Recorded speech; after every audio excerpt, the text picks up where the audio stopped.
following Prime Minister Olmert's slip of the tongue, which could be construed as confirmation of Israel's nuclear weapons capability. Info Live TV took to the streets of Jerusalem's Ben Yehuda Mall to see what Israelis had to say about Israel's nuclear policy. אולמרט הוא לא, כאילו, הוא בראש ממשלה, הוא בן אדם חכם, יש לו פליטות פה כאלה, הוא לא אמור להיות ראש ממשלה, זה כמו וענונו, אפילו וענונו לא, הוא אפילו היה ראש ממשלה, אבל אולמרט הוא לא אמור להיות מנהיג, לא אמור להיות ראש ממשלה. לא, הוא לא כל כך בן אדם חכם, יש לו כאילו פליטות פה והוא לא יודע איך לנהל את המדינה וזה, אני לא חושב שזה בן אדם רציני בכלל.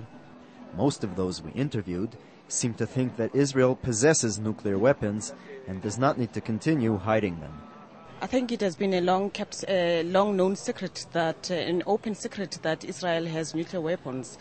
There's no need for those weapons. We don't want a repeat of Nagasaki and Hiroshima here. אני בטוחה שיש לנו לא סתם דיבר. יש לנו את זה בטוח. Some seem to think that Israel has revealed its nuclear cards, but some cards still remain unturned. Well, I don't think it was a slip of the tongue. I think he's just self-serving. Israel's been trying to sit on its nuclear weapons like a chicken sits on an egg. Eventually the egg hatches. The egg hatched. The Americans let it slip, purposely. Olmert let it slip, whether on purpose or not. Do you play poker? Not really. Okay, well I do. And I don't and I don't show my cards unless I absolutely have to, which has been the Israeli policy up till now.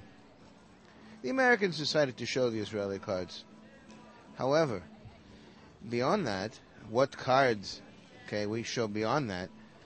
In other words, we could say, yes, we have a handful of spades, but we don't have to say which spades we possess.